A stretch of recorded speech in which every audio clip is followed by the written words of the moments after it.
Thank you. Sitting in front has its advantages. Eileen, thank you for coming. Could you state your name? My name is John Kennedy, and I live in Deep River, and I'm also incidentally an architect. And I appreciate your work for all of us, I think. And I appreciate the great challenges that you have financially right now, dealing with this in the state. And I'd like to connect that a little bit to what we're talking about tonight. A lot has been said about environmental values of that piece of property versus the 87 acres. Is 87 a great deal versus 17 environmentally, or land-wise, or use-wise, or whatever? Well, I just want to go back to what you said and deal with the proponent's main thrust in this, including what you have said. And that is, you said tonight, this is a great deal for the towns, the region, and for the state.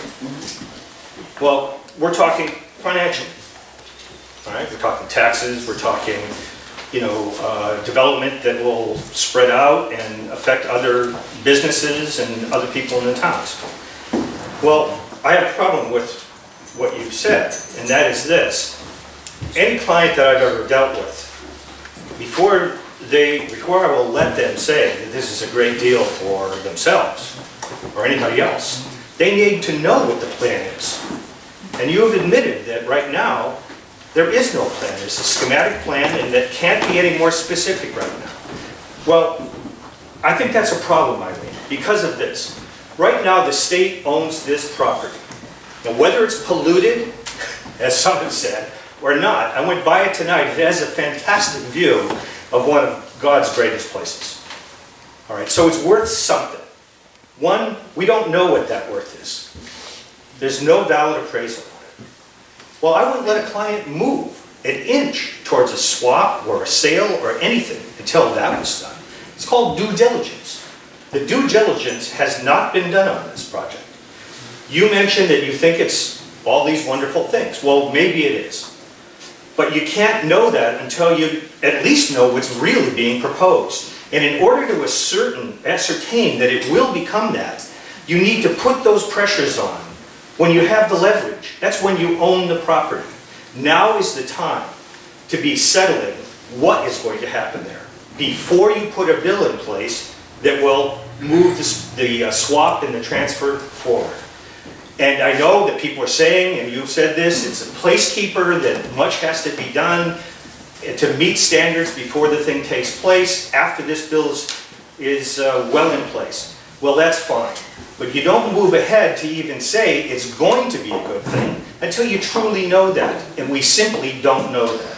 And secondly, this obviously is going to be some sort of resort.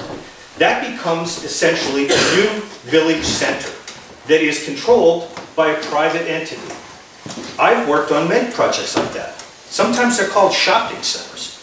This is a shopping center that has a hotel, it has some sort of entertainment venues, it has a connection with the Valley Railroad, we at least know those things, and it's going to have some shops. This is going to be catering to people that come to this resort. My experience is that shopping centers and resorts like this, and you can look at over in Norwich as examples of those things. They cater to people that come there, stay there, play there, spend their money there, because that's where the developer, that's where the owner makes their money. They make a percentage on every dollar that's spent within that thing. They make nothing over on Route 184. They don't want anything over on 184. This will not be a good thing. This will not. I think you need to take this back and look at it. Forget about every environmental aspect of this and whether swap sets precedents or whatever. I'm concerned about those, but you hear about them. But financially, this is not being done correctly, and we need to know. And in addition, I would just add, we have this entire river to think about. This is just a piece of many parcels that the state of Connecticut owns along just the west side of this river. We need to be looking at this one piece in the broader context of how that whole thing gets developed. Do we want the railroad and a resort to take over the entire west side of our river so that all of it becomes private? Because with the railroad, you don't have trails. It can't have it. They don't coexist. So that means that we're developing the railroad even more.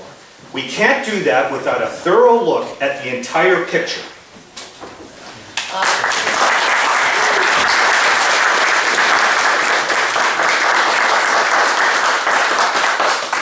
I appreciate your comments, and I understand exactly what you're saying. At least I think I do. People, you're not the only person that wants plans. But plans cannot be developed at this juncture because the state owns this industrial zoned parcel. So what could be designed for this industrial parcel? Nothing.